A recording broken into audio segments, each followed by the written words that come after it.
सामवेद का तलवकार शाखा का उपनिषद छांदोग्य उपनिषद,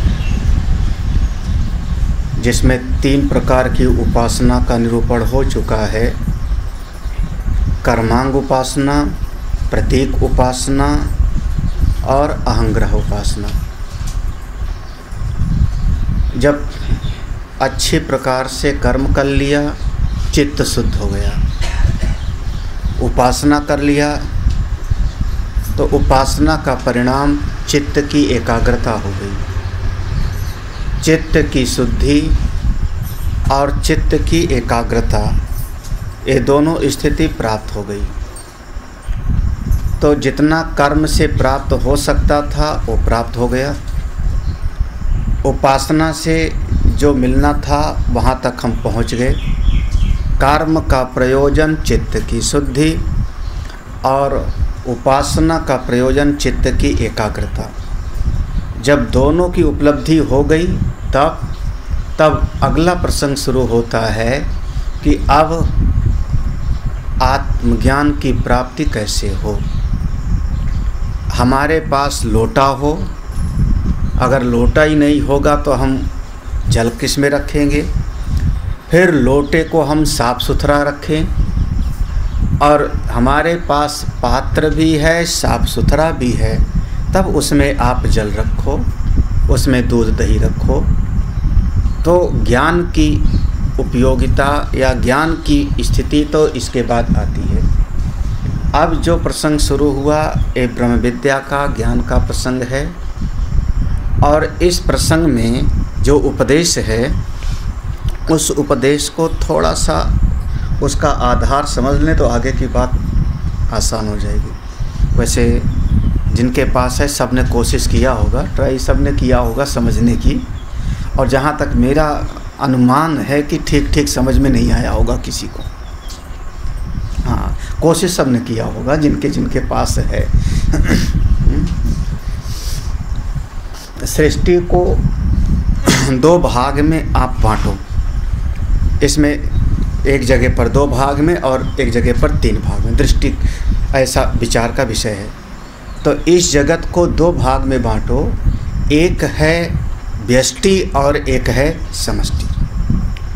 बिल्कुल मोटा मोटा हिसाब। जब हमको पूरे पेड़ों के समूह को कहना होता है तो हम कह देते हैं वन, जंगल।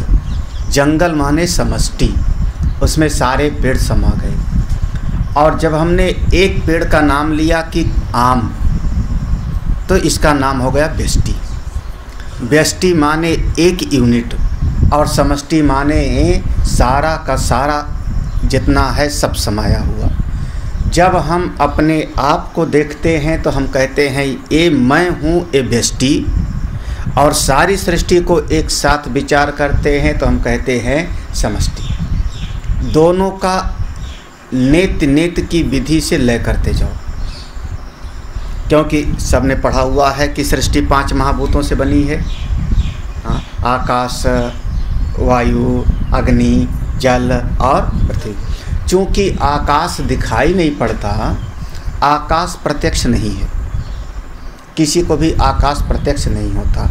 इसीलिए अनेक विचारकों ने आकाश को 5 महाभूत में नहीं माना, वो कहते हैं 4 ही महाभूत है।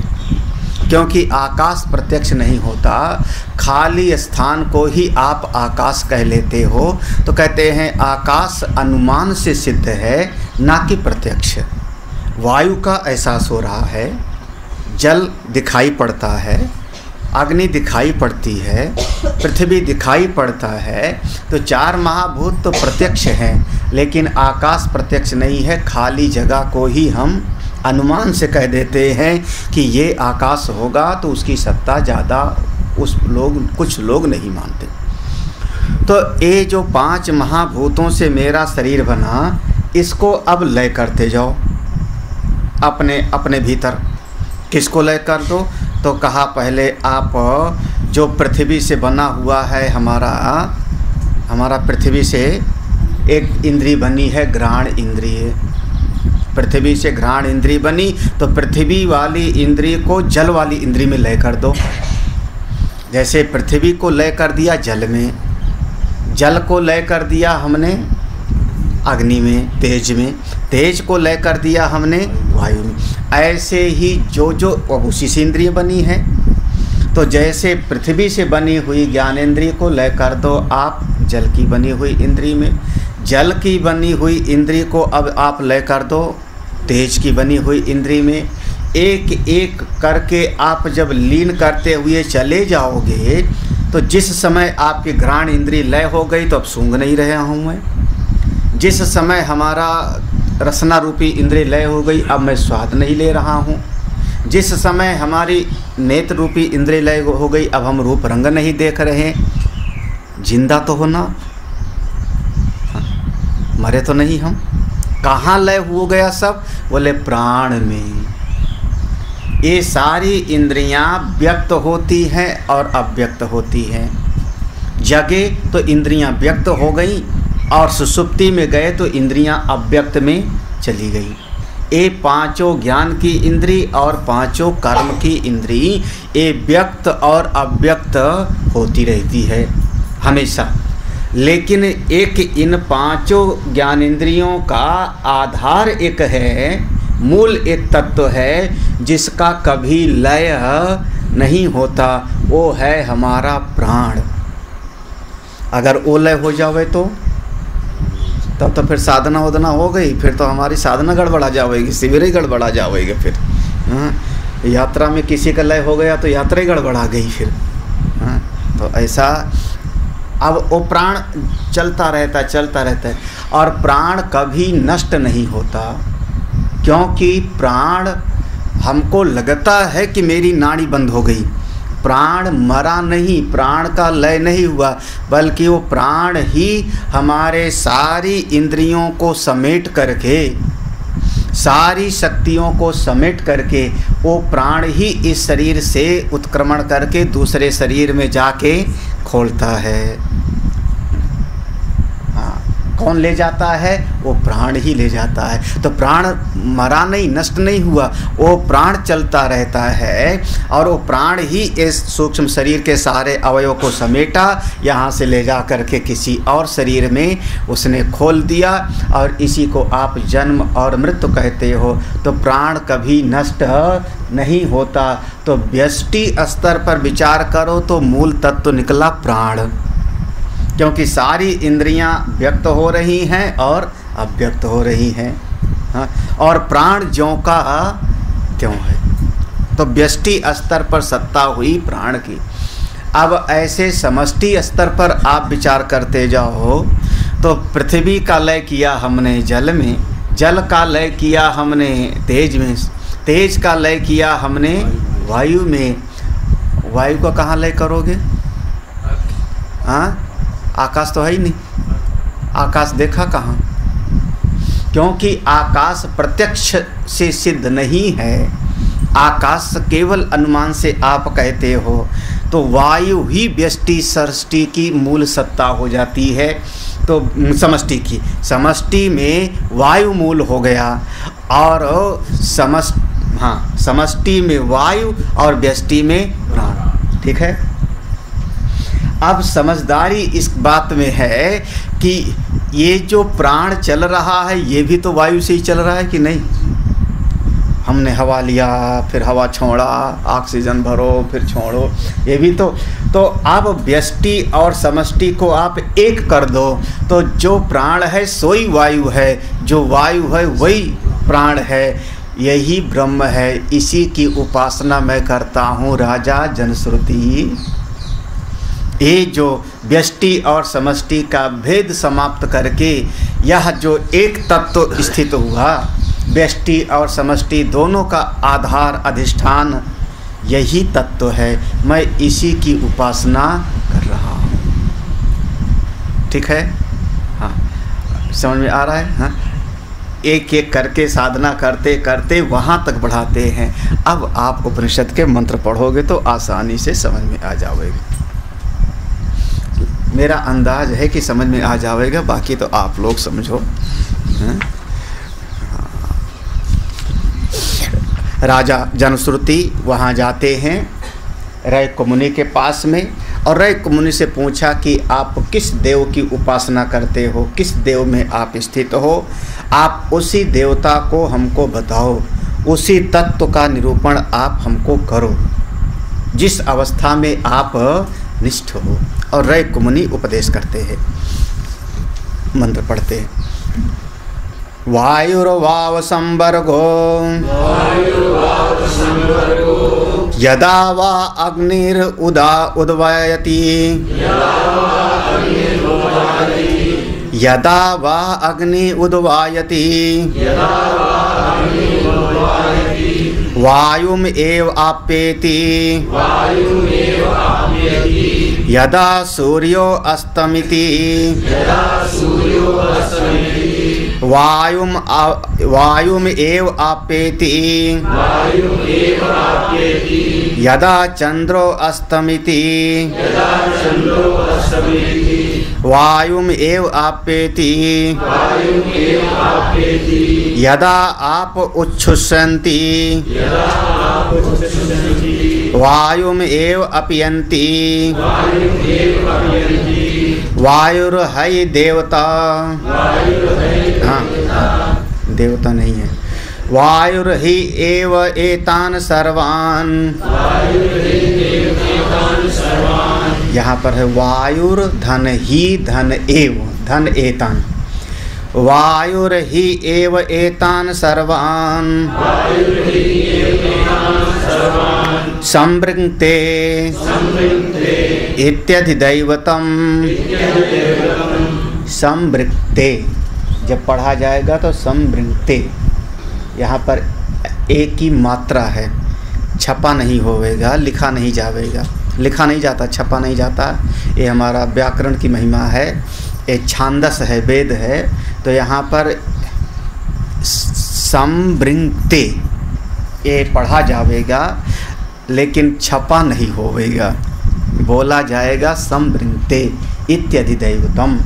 यहाँ पर एक संधि के प्रकरण में ऐसा आता है, वहाँ पर लोप होता है। हाँ, तो ये सब है इत्यधिदैवतम। ये है अधिदैवत सृष्टि, अधिदैवत माने समष्टि सृष्टि, इत्य अधिदैवत, ये है समष्टि सृष्टि। क्या है? वायुर्वा संवर्गः, ये वायु ही, ये जो बाहर की वायु है समष्टि, यही संवर्ग है। संवर्ग मीन्स संवर्ग विद्या है ना, नाम ही है इस विद्या का संवर्ग विद्या। संवर्ग की व्याख्या, संवर्गः सर्वजनात् संग्रहणात् संग्रसनात् वा संवर्गः, ये है संवर्ग की व्याख्या।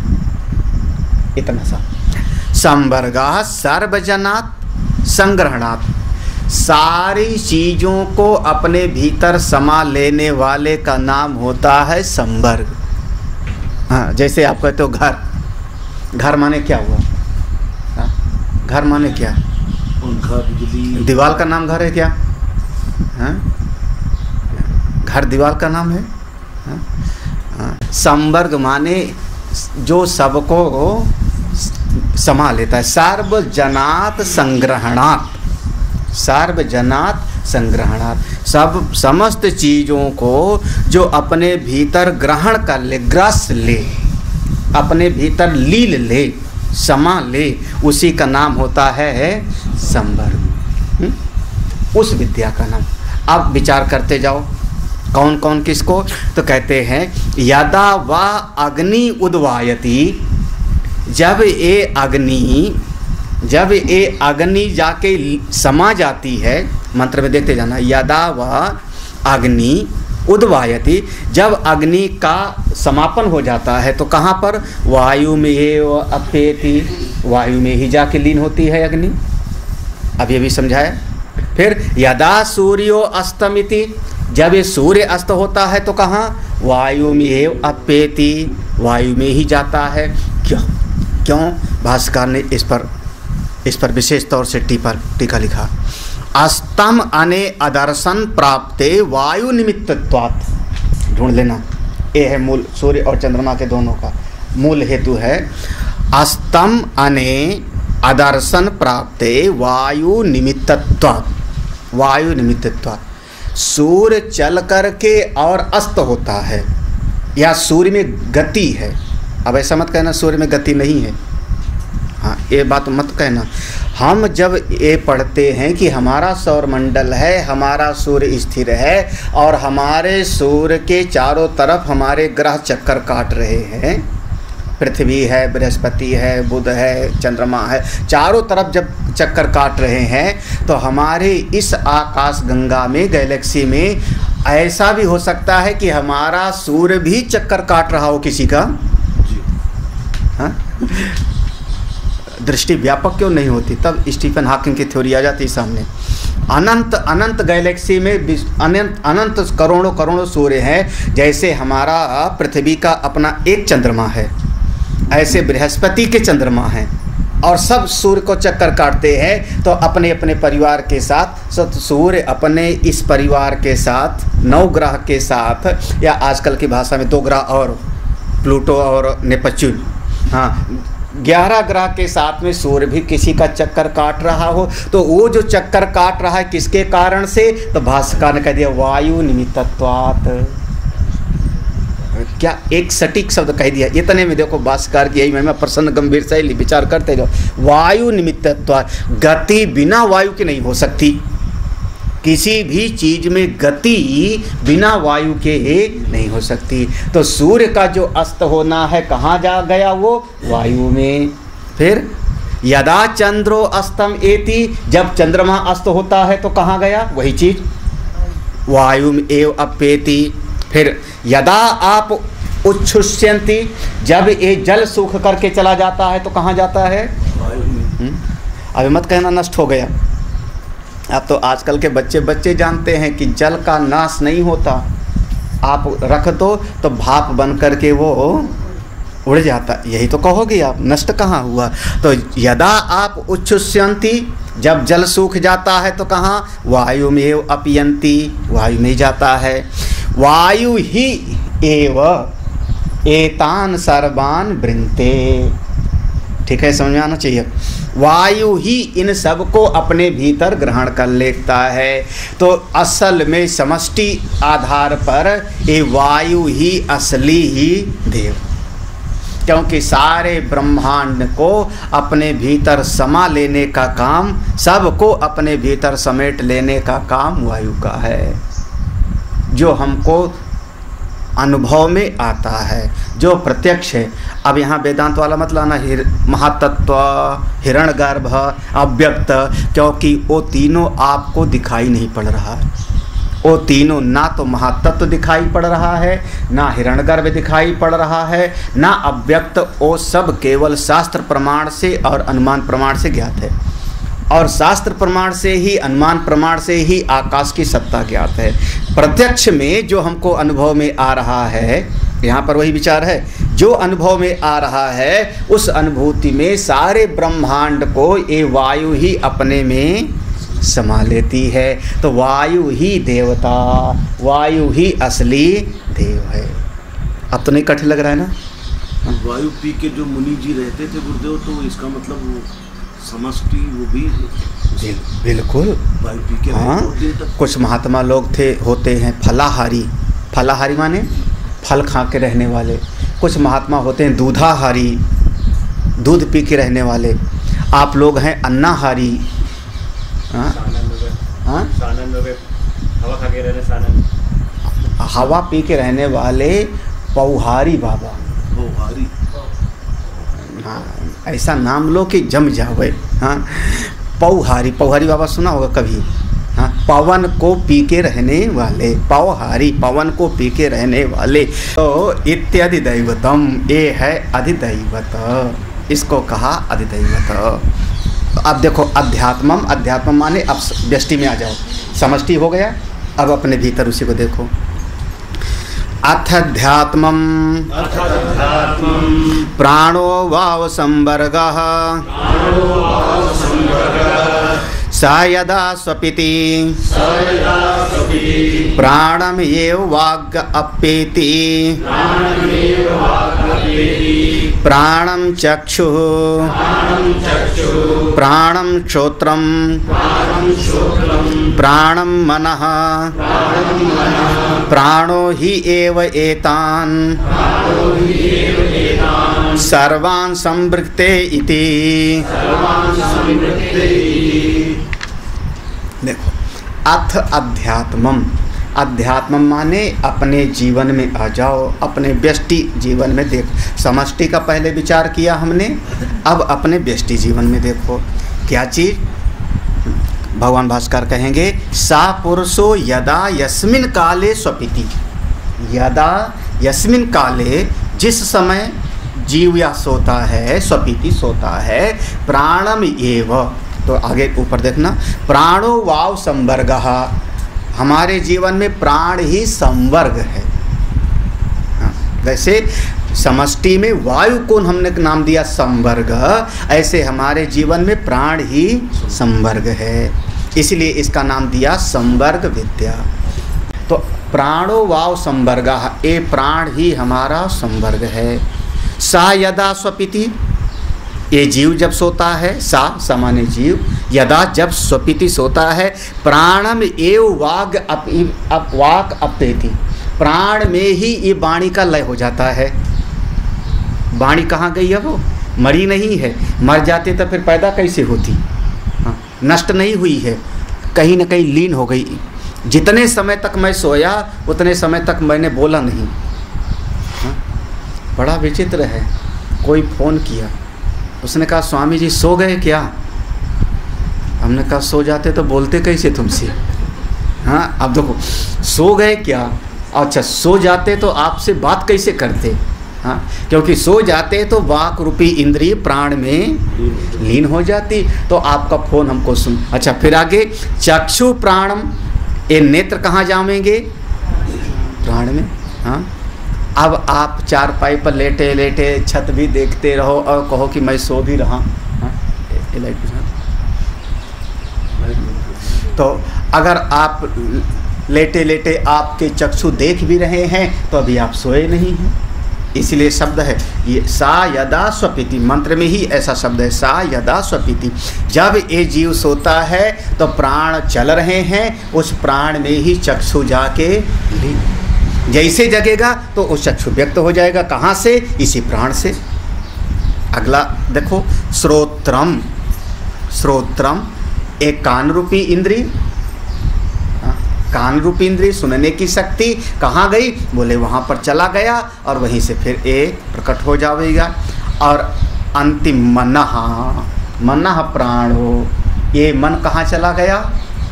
प्राण में। चार चीज़ों का नाम आएगा यहाँ पर, चार चीज़ें हो गई। हाँ, मन, श्रोत्र, चक्षु और वाक, चार चीज़ें। वाणी, वाणी, हमारे नेत्र और श्रोत्र और मन। आप ध्यान देना, मन का देवता चंद्रमा, ठीक है, मन का देवता चंद्रमा। व्यष्टि समष्टि में एकत्व तो है, वहाँ चंद्रमा गया वायु में और यहाँ मन गया। चक्षु का देवता सूर्य, वहाँ सूर्य गया वायु में और यहाँ, अब जो लोग मांडूक वगैरह पढ़े हैं उनको बहुत आसानी से समझ में आ जाएगा, सबका सब एक दूसरे से जुड़ा हुआ है। वाक रूपी इंद्री, वहाँ वाक का अधिष्ठात्र अग्नि, अग्नि से पैदा हुआ, वहाँ अग्नि गया और यहाँ पर ये चला जाएगा। ये चार चीज़ें प्राण में चली जाती हैं, इसका नाम है। अब अगला मंत्र, हाँ, इसको दोनों को एक करते हैं, दोनों को एक करो। तौ वा एतौ दौ संवर्गौ वायुरेव देवेषु प्राणः प्राणेषु तौ वा एतौ। तौ यहाँ सब द्विवचन में है, तौ द्विवचन में, एतौ द्विवचन में। हाँ, द्विवचन माने दो। कौन कौन? एक व्यष्टि में आया हमारा प्राण, मूल तत्व निकल के, मूल आधार अधिष्ठान प्राण निकला, और समष्टि में मूल आधार निकला वायु। तो ये दोनों एक हैं, क्योंकि जब हमारे प्राण चलते हैं तो वो भी वायु से ही चलता है। तो प्राण है व्यष्टि और वायु है उसकी समष्टि, बूंद और समुद्र के जैसे। तो ये दोनों एक हैं, इसलिए यह वायु ही प्राण है, प्राण ही वायु है और यही ब्रह्म है। प्राणो हवै ब्रह्म। हे राजन, मैं इसी की उपासना करता हूँ, तुम इसी को जानो, इसी को अनुभव करो। यही आत्म तत्व है। जब आप एक चक्षु श्रोत्र मन में आ जाओगे तब आप जगत के अंदर आ गए, सृष्टि के अंदर आ गए, बहिर्मुखी हो गए। हाँ, जब आप जल सूर्य चंद्र की तरफ आपकी दृष्टि चली गई तब आप बहिर्मुखी हो गए। आप भीतर जाओ, अंतर्मुखी हो जाओ, अपने स्वरूप में बैठ जाओ। यही आपका मूल स्वरूप है, यही आपकी असली साधना यही है। अपने उस मूल तत्व को पकड़ा और शांत हो गए। स्वस्वरूप अवस्थानम एव, अपने स्वरूप में अवस्थित हो जाना ही मोक्ष है। वास्तविक स्वरूप को पहचानो और मुक्त हो जाओ। लगता है राजा जनश्रुति को ये बात समझ में ठीक से नहीं आई। स्वयं श्रुति भगवती माँ एक अब आख्यायिका सुनाती हैं इसी बात को समझाने के लिए। हाँ, अथ एतयो स्तुति अर्थम इयम आख्यायिका आरभ्यते। अथ एतयोः, ये दोनों की, कौन, प्राण और वायु, इन दोनों की एकत्व की स्तुति के लिए अगली आख्यायिका का प्रारंभ किया जाता है। इसी प्रसंग में अभी विषय खत्म नहीं हुआ है, विषय पूरा नहीं हुआ है, यही विषय समझाना है। अब थोड़ा दूसरे तरीके से समझो, क्योंकि ये भी आप लोगों ने पढ़ डाला होगा कल ही और कुछ नहीं समझ में आया होगा। हाँ, पढ़ा कि नहीं पढ़ा? ये विषय नहीं पढ़ा था? आप तो रहते नहीं पढ़ते, बड़े समझदार। चले जाएंगे तब पढ़ेंगे। मतलब आप लोगों में बड़ा धैर्य है। हाँ, मेरे भीतर धैर्य नहीं था, मैं तो पहले पढ़ डालता था। जब मैं पढ़ा करता तो कोई भी सब्जेक्ट, हमारी आदत थी कि जब किताब मिलती थी तो एक बार तो किताब में पढ़ ही डालता था। कुछ समझ में आवे चाहे बाँच ही डालते थे उसको। बाँचना समझते होंगे आप लोग। हाँ, बाँचने में समझने की ज़रूरत नहीं होती। तो एक बार तो मैं पढ़ ही डालता था, बाद में समझ में आता था। तो हमारे भीतर उतना धैर्य नहीं था है। तो अब आप लोगों के भीतर बहुत धैर्य है। अगला प्रसंग जो समझाने के लिए है कि अब आप इस सृष्टि को 3 भाग में विभक्त करो तो आसान हो जाएगा समझने में। कई बार हमने समझाया है इस विषय को प्रवचन में भी। हाँ, कि सृष्टि त्रिविधा होती है, दैविक, भौतिक और आध्यात्मिक, है ना। जब सृष्टि का निर्माण हुआ तो दैविक, भौतिक और आध्यात्मिक, एक भौतिक सृष्टि बनी। भौतिक सृष्टि कौन सी बनी? 5 महाभूत, आकाश, वायु, अग्नि, जल और पृथ्वी, ये है भौतिक सृष्टि। फिर इन भौतिक सृष्टियों से आध्यात्मिक सृष्टि बनी, भौतिक से आध्यात्मिक बनी। ये 5 महाभूत बन गए तो इनसे आध्यात्मिक सृष्टि क्या बनी? वो आप पंचीकरण वगैरह में पढ़ते हो कि आकाश के सत्व गुण से कान रूपी इंद्री बनी, वायु के सत्व गुण से त्वचा रूपी इंद्री बनी। याद आया इस प्रसंग? हाँ, अग्नि के सत्व गुण से नेत्र रूपी इंद्रिय बन, ये आध्यात्मिक सृष्टि बन रही ना अपने भीतर। फिर जल के सत्व गुण से रसना रूपी इंद्रिय बनी, पृथ्वी के सत्व गुण से नाक रूपी इंद्रिय बनी, और 5 महाभूतों के सत्व गुण को मिला दिया तो अंतःकरण बन गया। ये आध्यात्मिक सृष्टि बन गई। वो भौतिक थी और ये। फिर 5 महाभूत में आकाश के रजोगुण से बना हमारी वाक रूपी कर्मेंद्री रजोगुण से। फिर वायु के रजोगुण से बना हाथ रूपी कर्मेंद्री। हाँ, यही है ना। फिर अग्नि के रजोगुण से बना पांव रूपी कर्मेंद्री। जल के रजोगुण से बना जननेन्द्रिय रूपी कर्मेंद्री। और पृथ्वी के रजोगुण से बना गुदा द्वार, मल द्वार, ये पांचों महाभूतों के रजोगुण से बन गया, 5 कर्म की इंद्री, और पांचों महाभूतों के रजोगुण का मिश्रण कर दिया तो पंच प्राण बन गए, पंच प्राण बन गए। यहाँ इस प्राण की बात नहीं, वहाँ यहाँ मूल प्राण का अधिष्ठान है। तो ये प्राण पंच प्राण बन गए, प्राण, अपान, व्यान, उदान और समान। और जो पांचों महाभूत का तमोगुण था उसका मिश्रण हुआ, पंचीकरणम हुआ तमोगुण का, तब कहते हैं तामस तनु कछु भजन ना हुई। हाँ, तमोगुण से बना, तमोगुण का मिश्रण हुआ तो उससे एक दिखाई पड़ने वाला शरीर बन गया, जिसको पकड़ सकते हैं, जिसको काट सकते हैं, जिसको गीला कर सकते हैं, जिसको सुखा सकते हैं, एक तमोगुण से बन गया। तो ये पांचों महाभूत बना, ये है भौतिक। पांचों महाभूतों से सृष्टि बनी, ये है आध्यात्मिक। अब इस भौतिक सृष्टि में और इस आध्यात्मिक सृष्टि में तादात्म्य कैसे बनेगा, जोड़ने वाली शक्ति कैसे आवेगी। जैसे आकाश का गुण है शब्द, हाँ, वो भौतिक सृष्टि है।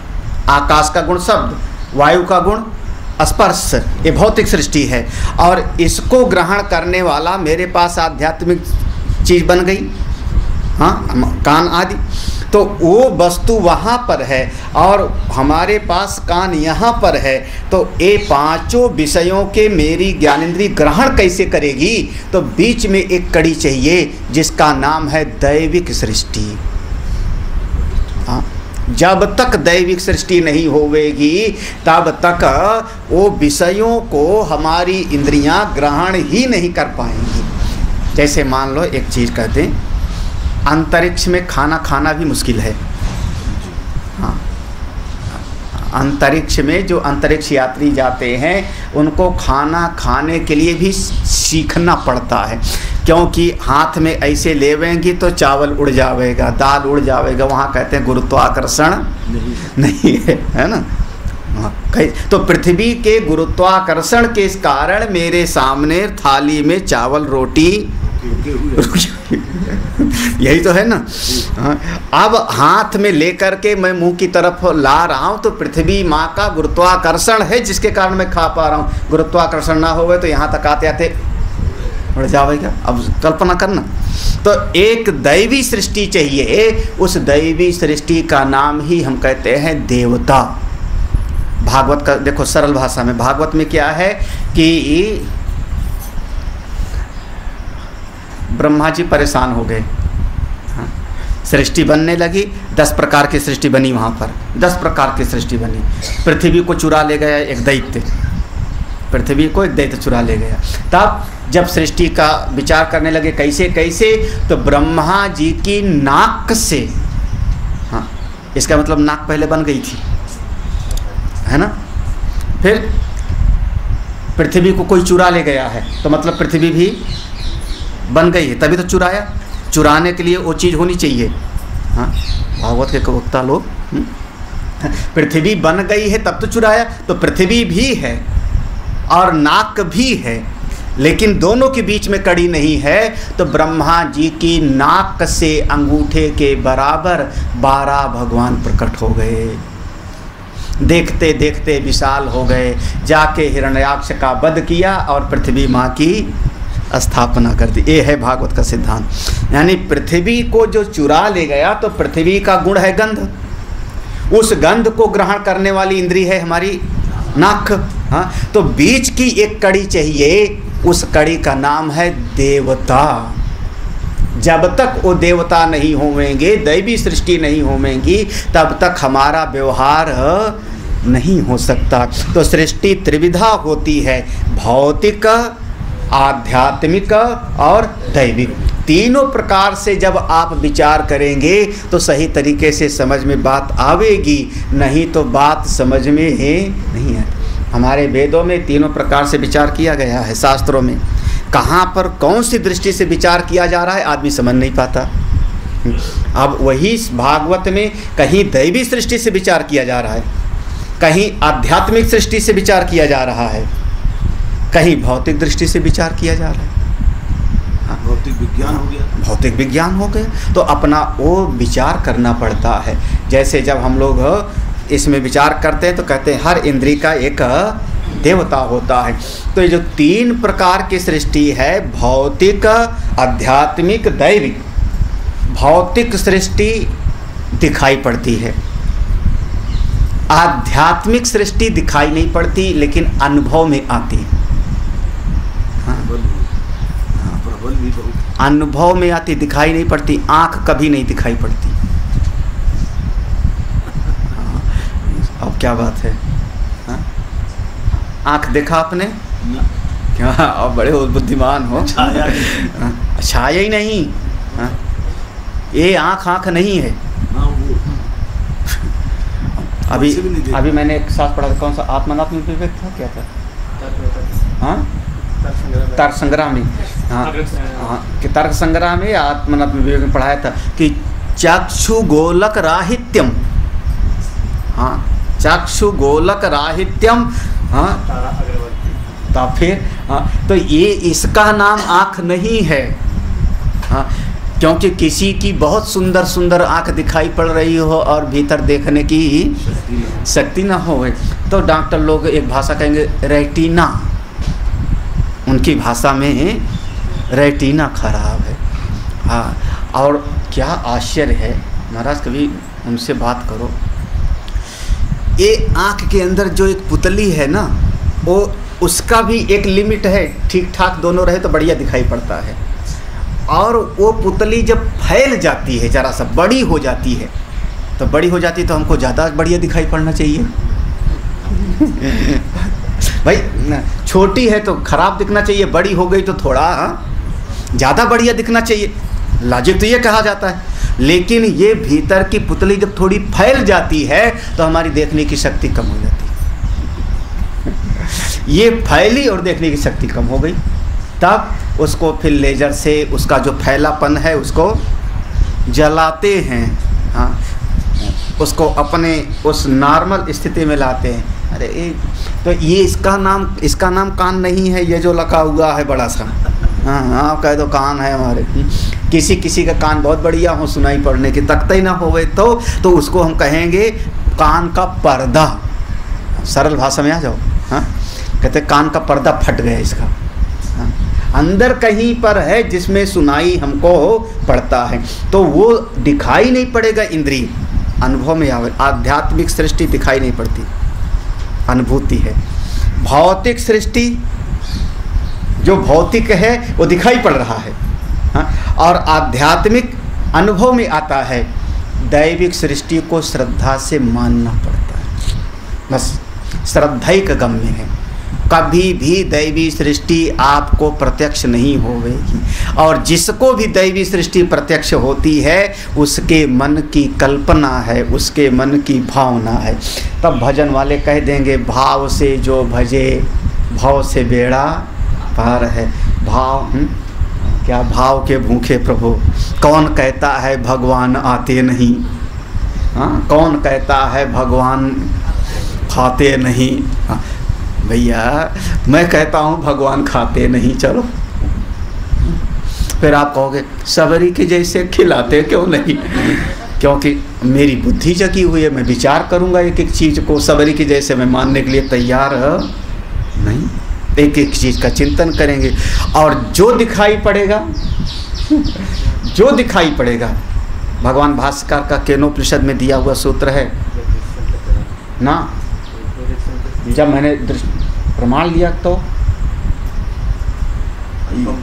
हाँ, यद दृश्यम तद अल्पम मर्त्यम दुखात्मकम चेति।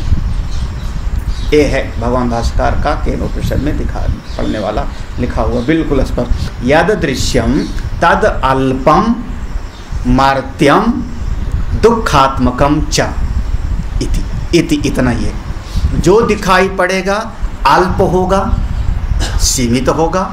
जो दिखाई पड़ेगा विनाशी होगा, और जो दिखाई पड़ेगा वो आपको दुख देने वाला हो। अकाट्य सिद्धांत हो गया।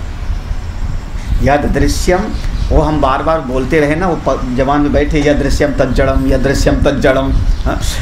भाष्यकार का शब्द है यद दृश्यम तद अल्पम मर्त्यम दुखात्मकम चेती, तो अगर भगवान भी दृश्य हो जाएंगे तो अल्प हो जाएंगे।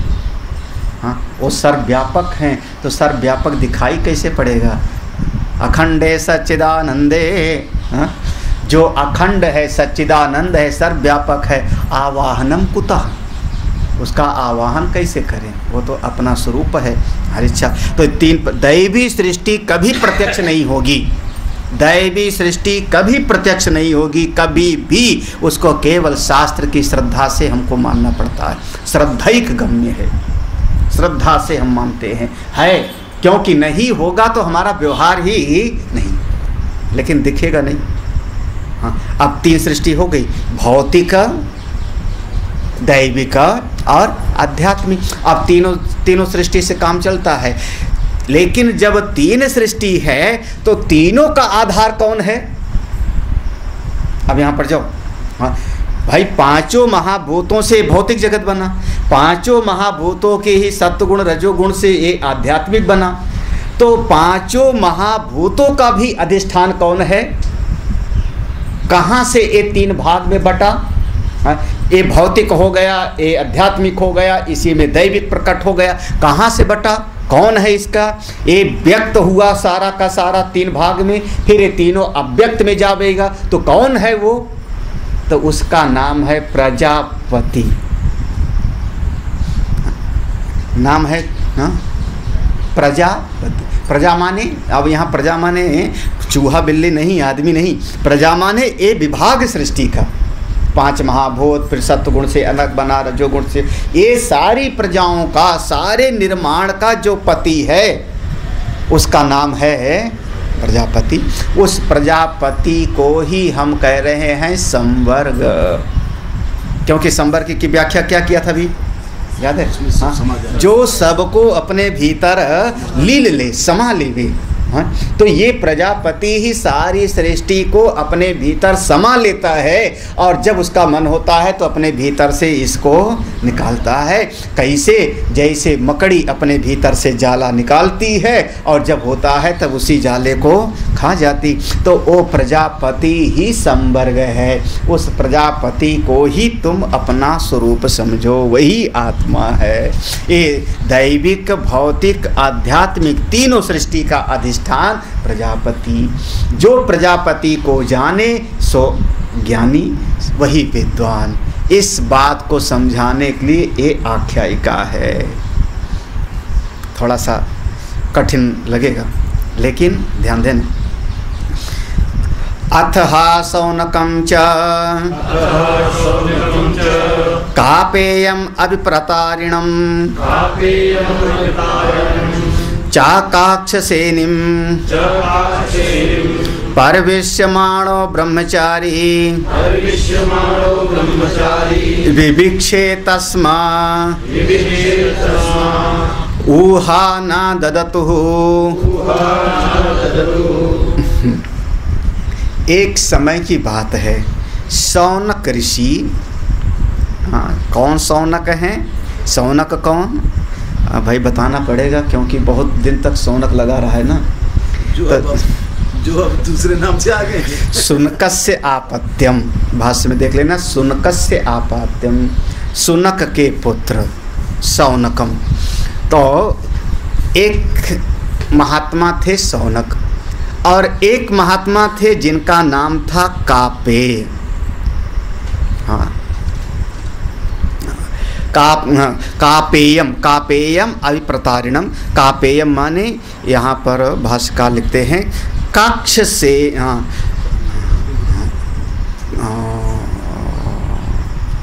अच्छा सुनक के पुत्र, हाँ, और काक्षसेनी, हाँ कापेय नहीं, काक्षसेनी, काक्षसेनी जो थे, काक्षसेन के पुत्र काक्षसेनी, यहाँ पर जो मंत्र में देखना। हाँ, तो ये सुनक के पुत्र, और सुनक के पुत्र पैदा कहाँ पर हुए? कापी गोत्र में, इसलिए इनका एक पद नाम हुआ कापेयम, ये है। हाँ, तो कापेयम माने सौनकम कापेयम कपि गोत्रम अभिप्रतारिणम चा नामतः।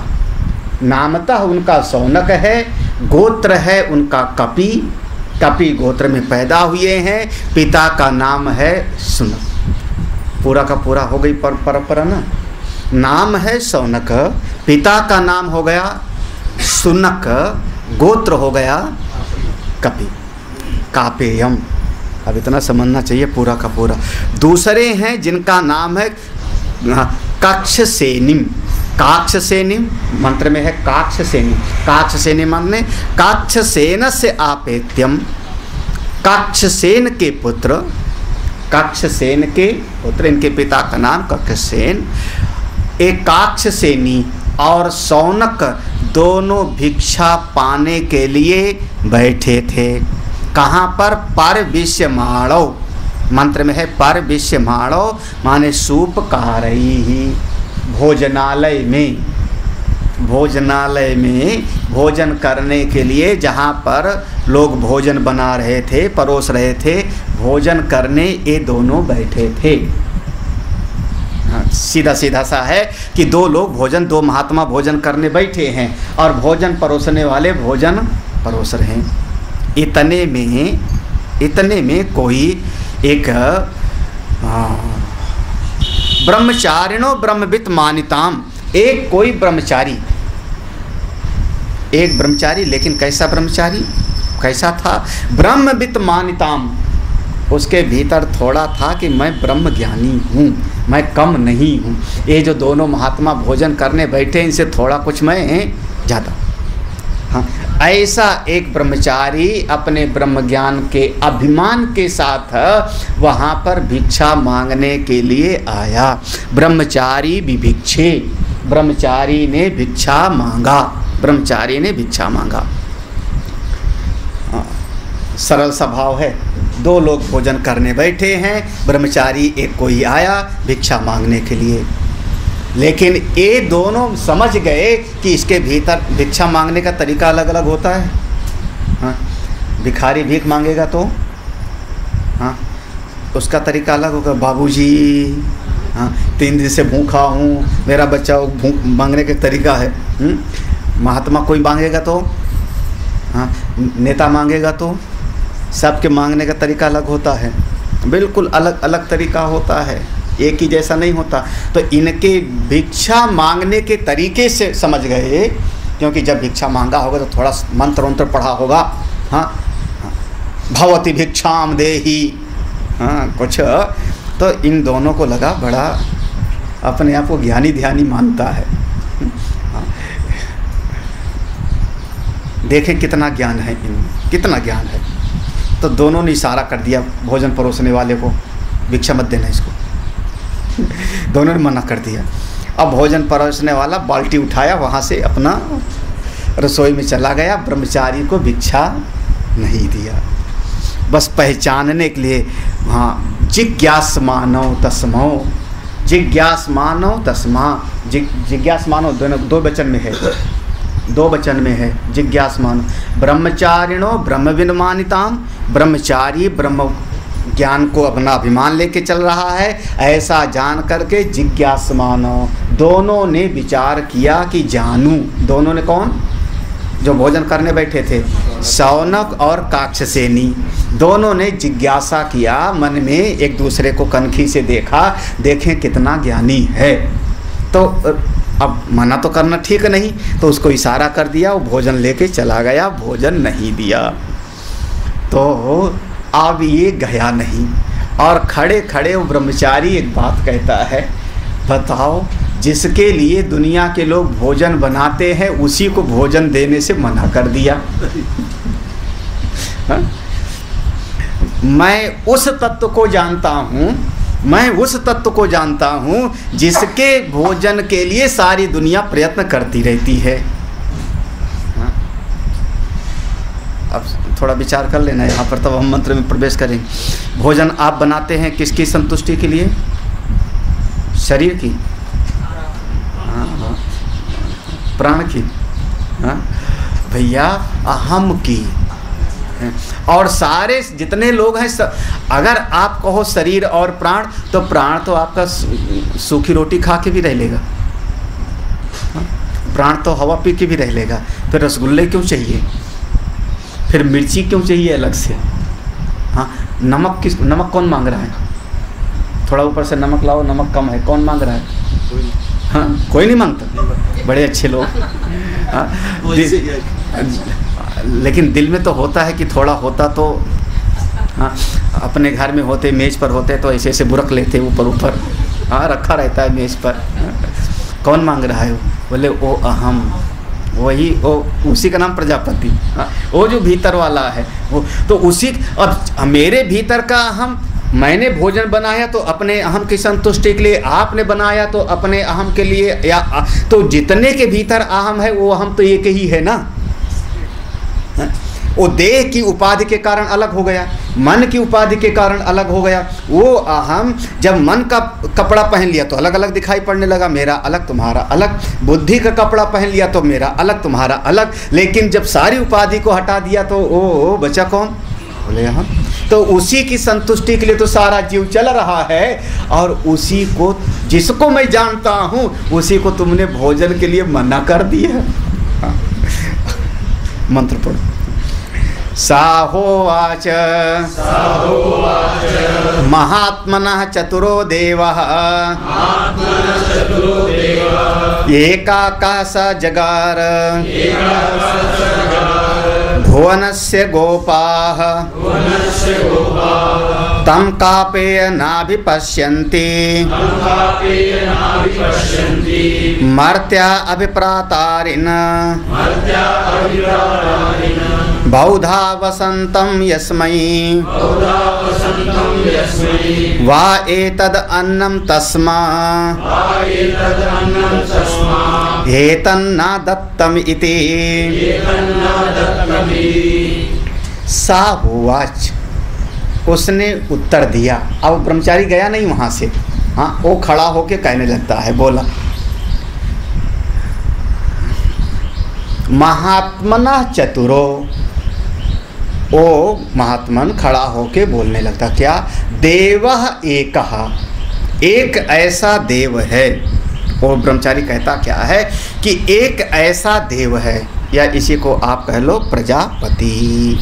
भगवान भास्कर ने कहा देवा सा प्रजापति जगार ग्रसितवान। एक ऐसा देव है, उस देव ने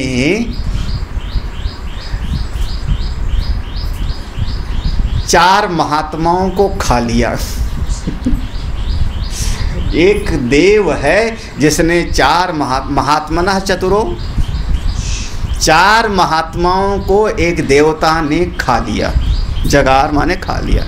हाँ, चार महात्माओं को एक देवता ने ग्रस लिया। अब अपने आप पढ़ेंगे तो कैसे समझ में आएगा? हाँ, चार महात्माओं को एक देवता ने ग्रस लिया। चार महात्मना चतुरो, चार महात्माओं को देवा ये कहा, एक ही देव ने ग्रस लिया। कौन सा देव? देवा प्रजापति। चार महात्मा कौन? पहले कहा था संवर्ग विद्या में, वायु में चार चीज़ें जाके समा गई। हाँ, याद आया? चार चीज़ें जाके समा गई थी। कौन कौन सी? अग्नि, जल, सूर्य और चंद्रमा। याद आया? तो वायु एक ऐसा देव है जिसने चार महात्माओं को ग्रस लिया। फिर वैसे अपने भीतर अध्यात्म में आ जाओ। यहाँ पर भी कौन सा था वो? हाँ? प्राण ने किसको खा लिया? बोले चक्षु, श्रोत्र, मान और वाक। हाँ, याद है ना? तो चार को खा लिया इसने। किसने? प्राण ने। प्राण एक महात्मा, चार महात्मा को इसने प्राण ने खा लिया। और वायु और प्राण हमने, विद्या वही है, विद्या वही है। देखना तो काश भुवनस्य गोपा, सारी सृष्टि का जब पालन पोषण करने वाला है। ये भुवन शब्द की परिभाषा बहुत बढ़िया है। यहाँ पर भाष्यकार ने भुवन शब्द की परिभाषा किया है, जिनको भुवन की, हाँ, भुवनस्य भवन्ति अस्मिन् भूतान इति भुवनम भू आदि सर्वोलोकाः। यहाँ तक है, भू आदि सर्वोलोकाः। तो ये चारों महात्मा खा लिया। कापेयम, कापेयम, कापेयम मतलब यहाँ पर विराजमान रहने वाले ये जो आप लोग हैं, दोनों ब्रह्मचारी, दोनों ज्ञानी महात्मा और एक और रसोइया, आप लोगों ने ना अभिपश्यंती, उस एक देव को तुम लोग नहीं जानते हो, उस एक देव को तुम लोग नहीं जानते हो। हे रसोइये, हे महात्मा लोग, आप लोग उस एक देव को नहीं जानते हो। मर्त्य माने अविवेकी पुरुष, मरणशील धर्मा, मरणशील वाले आदमी, मरण धर्मा, ये लोग उस एक आत्मा को, उस एक देव प्रजापति को नहीं जानते। बहुधा बसंतम प्रातारिन, जिसके लिए सारे तरह से भोजन बनाया जाता है, जिसके लिए सारी तैयारी होती है। यस्मै वा एतद, यस्मै माने जिसके लिए सारी तैयारी होती है खिलाने पिलाने के लिए। एतद अन्नम न दत्तमिति, उसी को तुम लोगों ने अन्न ही नहीं दिया। इसका मतलब है सीधा सीधा ब्रह्मचारी क्या कह रहा है कि जिस तत्व को मैं जान रहा हूँ प्रजापति को, अगर उस तत्व को तुम जानते होते तो ये भेद बुद्धि तुम्हारे भीतर ना होती, भिक्षा देने से मना न करते।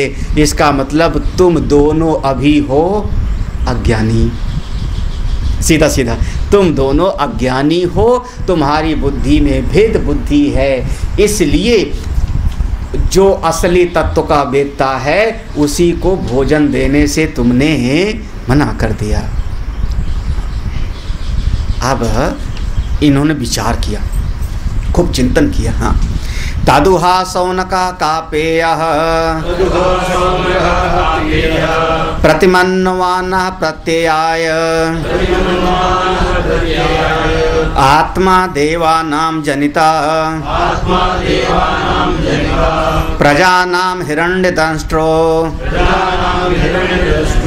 भवसो अनसूः, नहीं अनसूरी, भवसो अनसूरी महान्तम अस्य महिमानम्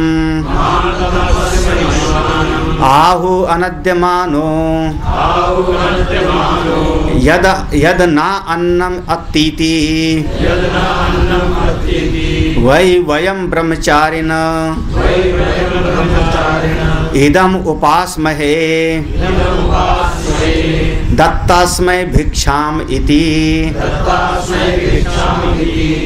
वो जो तादुहा सौनका कापेया, वो जो कपि गोत्र में उत्पन्न सौनक ऋषि थे, वो प्रतिमन्वाना, उन्होंने खूब विचार किया। प्रतिमन्वाना मनसा आलोचयन, मन से खूब विचार किया। इसके कहने का मतलब क्या है आप लोगों को तो समझ में आया ना, क्या कहा था उसने, भिक्षा मांगने वाले ने, भिक्षा मांगने वाले ने जो कहा था समझ में आया कि नहीं समझ में आया? हाँ, उसने कहा एक देव ने 4 महात्माओं को ग्रस लिया। हाँ, ठीक है, दोनों दृष्टि से, इधर से भी उधर से भी, व्यष्टि समष्टि। और जिस देव ने सबको ग्रस लिया उसको मैं जानता हूँ, उसको मैं जानता हूँ। उसी देव की संतुष्टि के लिए सब लोग भोजन आदि तैयार करते हैं, सारा जीवन की दिनचर्या उसी देव की संतुष्टि।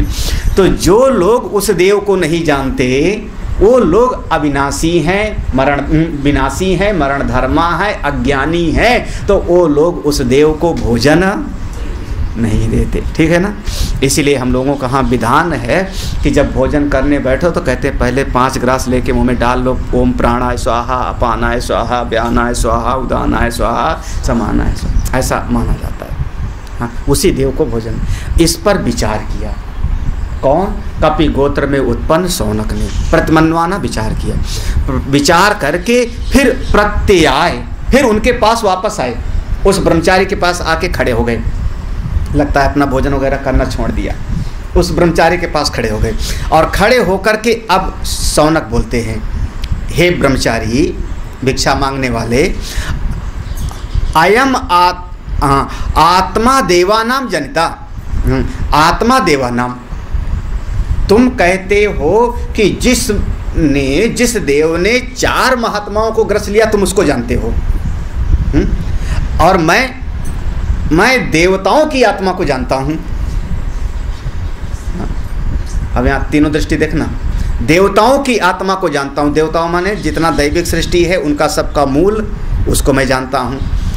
जनिता प्रजानाम, प्रजानाम सारी भौतिक सृष्टि का जो मूल है, अधिष्ठान, जहाँ से पैदा होता है, जनिता माने पैदा होना, जहाँ से भौतिक सृष्टि पैदा होती है प्रजा, उसको मैं जानता हूँ। तो देवताओं की आत्मा, प्रजाओं की उत्पत्ति स्थान, उसको मैं जानता हूँ। तो जब उत्पत्ति होती है तो कभी न कभी प्रलय होगा। तो हिरण्यदष्टो बाबसो, हिरण्यदष्टो जिसकी दाढ़ बहुत बड़ी बड़ी है, मतलब जो सबका भक्षण कर लेवे और जिसको कभी कोई ना खा पावे। हिरण्यदष्टो बाबसो, हाँ, जो सबको खा लेवे और जिसको कभी कोई खा ना पावे। हाँ, मतलब जो काल का भी काल, हाँ, उसको मैं जानता हूँ, उसको मैं जानता हूँ।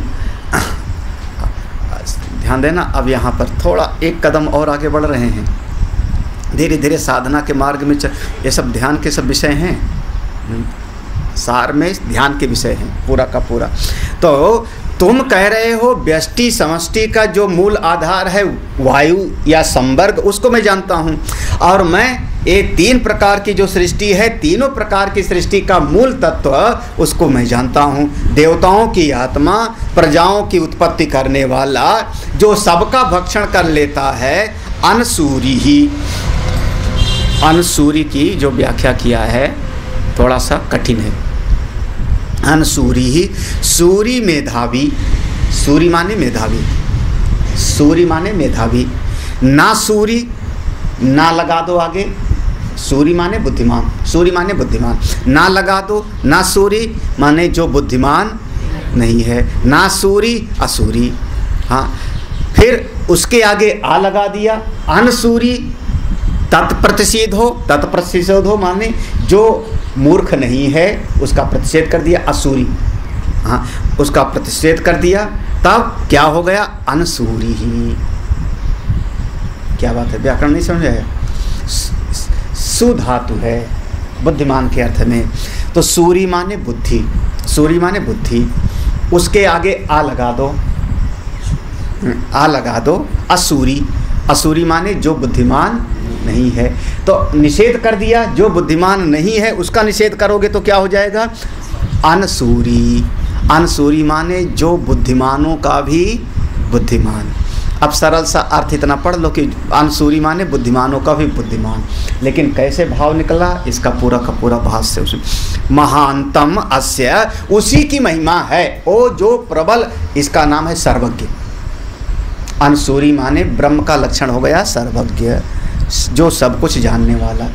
अब यहाँ पर कह रहे हैं जो देवताओं की आत्मा, सारी सृष्टि की उत्पत्ति करने वाला, सबका प्रलय स्थान, और जो सर्वज्ञ परमात्मा, अनसूरी माने सर्वज्ञ। अब सीधा सीधा, क्योंकि जो प्रबल मेधावी है वो कौन हो गया, सर्वज्ञ परमात्मा।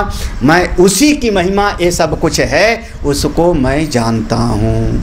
महिमानम आहू, उसी की महिमा को मैं जानता हूँ, उसी को मैं जानता हूँ। अच्छा, कैसा है वो, यद यद ना अन्नम, हाँ, अनद्यमान, जो सबको खा लेता है और जिसको कभी कोई खा नहीं सकता। अन्न माने सबको खा, जो सबको खा जाता। अभी अभी सोमनाथ में पढ़ाया था मैंने, सोमनाथ में पढ़ाया था, अन्न की परिभाषा वेद में आया था, अद्यते इति चा अन्नम, यही ना। हाँ, जो खाया जाता है उसका नाम अन्न। हाँ, हाँ, जो खाया जाता है उसका नाम अन्न, या जो सबको खा लेता है उसका नाम अन्न। दोनों तरीके से परिभाषा थी वहाँ पर। सोमनाथ में कौन कौन नहीं था, सब तो थे सर। अच्छा, तुम लोग नहीं थे, जो लोग नहीं थे अब उनको वहाँ विस्तार में आया था। जो जिसको खाते हैं उसका नाम है अन्न, और जो सबको खा लेवे, हाँ, अद्यते इति चा अन्नम, हाँ, अद्यते अनेन इति चा अन्नम। अच्छा, रोटी खाया हमने, रोटी देख करके हमारी जीभ लपलपाई, बढ़िया, रसगुल्ला मिल जाए तो कहना क्या। हाँ, कभी कभी मिलता है तो मन में होता है कि एक ही क्यों मिला, एक और मिले। अब तो जैसे रसगुल्ला खाया मैंने, रसगुल्ला हमारे लिए अन्न हो गया, रसगुल्ला अन्न है, मैंने देख कर खाया। मान लो मेरे सामने बगल में एक शेर आ जावे, तो मुझको देख के उसकी जीभ कैसे करेगी? सपोज अब मेरे बगल में वो शेर आया, हाँ महाराज मौका, अब उसके लिए मेरा ये शरीर ही अन्न हो गया ना, उसके लिए मैं अन्न हो गया। तो अब कहते हैं शेर मर जाएगा, घास नहीं खावेगा, तो उसके लिए तो मैं अन्न हो गया। तो ये सारा जगत अन्न ही अन्न है, एक दूसरे को खाया ही जा रहा है। तो एक दूसरे को खाता है, उसको वो खाता है, उसको वो खाता है, उसको वो खाता है, ये सृष्टि का चक्र चलता रहता है। जो खाया जाता है सो अन्न, और जिसको कभी कोई न खावे वो है ब्रह्म। हाँ, बस उतना ही अंतर है, अद्वैत है। तो यद यद न अन्नम अतीति, जिसको कभी कोई खा नहीं, वयम ब्रह्मचारिणम, वही यहाँ पर वयम माने हम लोग, इस गुरुकुल में रहने वाले हम लोग। अब वो सौनक ऋषि कह रहे हैं, हे ब्रह्मचारी, मैं इस गुरुकुल में रहने वाले, वयम ब्रह्मचारिण, हम लोग ब्रह्मचारी लोग, इदम उपासमहे, इस देवता की उपासना करते हैं। तुम कह रहे थे उस देवता की उपासना करता हूँ जो 4 महात्माओं को ग्रस लिया, संवर्ग की। तुमने कहा कि संवर्ग को मैं, अब यहाँ पर विचार करना, एक थोड़ा सा बहुत समझदारी पूर्वक ध्यान देना। जिस समय पहला वाला मंत्र आया था संवर्ग का, उस समय क्रिया को लेकर के बात की गई थी ना, हाँ, क्रिया को धारण करके। जैसे आप कह लो कि मैं दृष्टा हूँ, दृष्टा किसके हो गए आप? दृश्य के। दृश्य होगा तभी तो दृष्टा हुई है। तो दृष्टा दृश्य की अपेक्षा से है, हाँ, और दृश्य और दृष्टा दोनों गायब हो जाएं तो, दोनों गायब हो गए। जब दृश्य और दृष्टा दोनों गायब हो गए तो आप हो गए केवल साक्षी, हाँ, तब आप केवल साक्षी हो गए। यही तो हुआ ना, हाँ, कि हम विषय है और विषय के भोक्ता हैं, विषय का और विषय के भोक्ता। और ये जो त्रिपुटी खत्म हो जाए, विषय और विषय के भोक्ता दोनों चला गया, तब जो बचा वो अपना कौन? तो पहले जो आपने कहा था ब्रह्मचारी, अब यहाँ पर सौनक ऋषि के, हे ब्रह्मचारी, जो तुमने कहा था कि संवर्ग की उपासना मैं करता हूँ प्रजापति की, तो प्रजापति कौन है? संवर्ग, जो सारी सृष्टि की उत्पत्ति करता है, स्थित करता है और प्रलय करता है। तो वो संवर्ग सृष्टि की अपेक्षा से है ना, वो 4 महात्माओं की अपेक्षा से है ना, वो 4 चीज़ जो बताया था व्यष्टि और समष्टि में, उसकी अपेक्षा से आपने प्रजापति कहा। और मैं उस तत्व की उपासना करता हूँ जहाँ इसकी अपेक्षा ही खत्म हो गई। वो 4 महात्मा भी और 4 को ग्रसने वाला भी दोनों खत्म हो गए, तब जो बचा सो तत्व। यानी आप उपाधि वाले ब्रह्म की उपासना करते हो, सोपाधिक ब्रह्म की उपासना आप करते हो, और मैं निरुपाधिक ब्रह्म की उपासना करता हूँ। ये है इस मंत्र का सार। मतलब अब, और फिर सौनक ऋषि ने कहा, दत्त भिक्षाम, इस ब्रह्मचारी को भिक्षा दे दो, क्योंकि साधारण नहीं है। कुछ तो जानता है। कुछ नहीं, बहुत कुछ जानता है। दत्त अस्मय भिक्षाम, अस्मय इसके, इस ब्रह्मचारी के लिए भिक्षा दे दो। उस ब्रह्मचारी को भिक्षा दे दिया। ये अंतिम मंत्र होना चाहिए। हाँ, तस्मा उहा ददु, तस्मा उहा ददुः, देवा एते पंचान्ने, पंचान्ने 10 सन्तः, तत्कृतं तस्मात् सर्वासु, दीक्षवानम् एव 10 कृतं सैषा, विराट अन्नादितया इदं सर्वं दृष्टं सर्वं अस्य इदं दृष्टं भवति अन्नादो भवति य एवं वेद या एवं वेद तस्मा ऊहा ददु, उस ब्रह्मचारी को भिक्षा दे दिया। ददु माने भिक्षा दे दिया। अब श्रुति निष्कर्ष कहती है तेवा एते पंचान्ने पंचान्ने, ये दोनों 5-5 के जोड़े हो गए। ध्यान से समझो, 4 को खाया और एक 5वां था ना, तो हो गए कितने? 5। ते एते वा एते पंचान्ने, कौन? 4 कौन?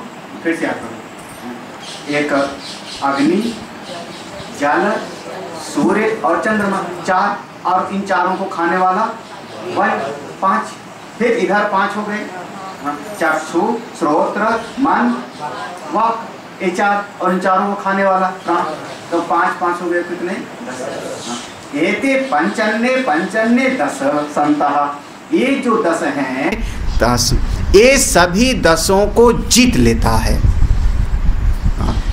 अब आइए, वो शुरुआत में जो उपनिषद के शुरू में हुआ था कि जुए में एक पासा होता है कृत नाम वाला, हाँ 4 पासे होते हैं, कली, द्वापर, त्रेता और कृत नाम वाला पासा जिसके पास आ जावे वो सबको अपने में समा लेता है, वो कृतम, ये पासा नाम है कृतम।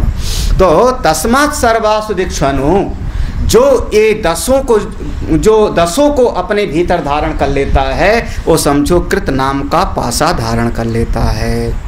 ये समझो कृत इस तरीके से जो समझता है, जैसा हमने समझाया उपनिषद में, ऐसा जो समझता है वो कृत नाम का पासा धारण करने वाला है, वो सबको विजय कर लेता है, सारी विद्याओं का सार प्राप्त कर लेता है। सैसा विराट अन्नादि, सैसा विराट अन्नादि,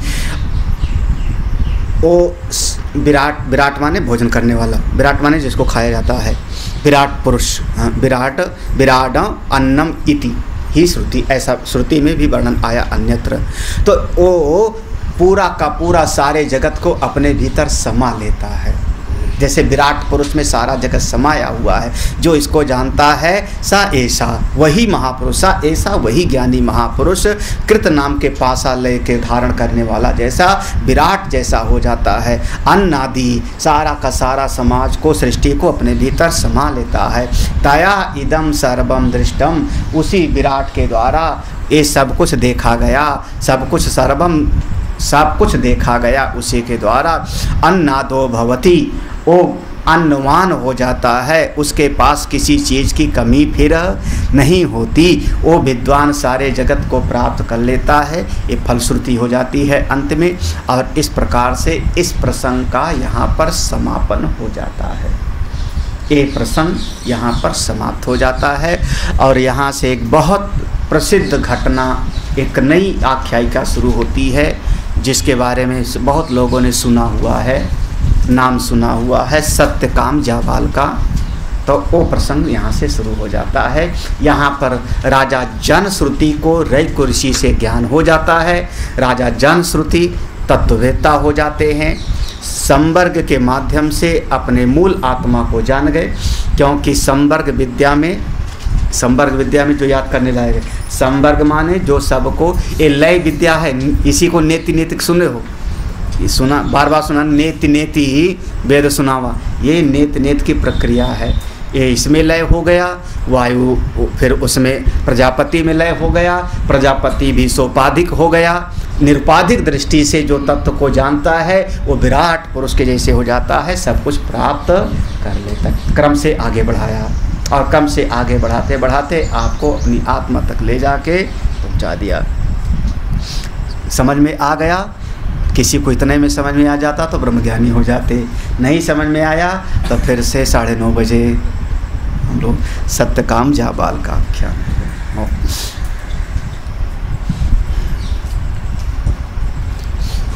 ओम पूर्णमदः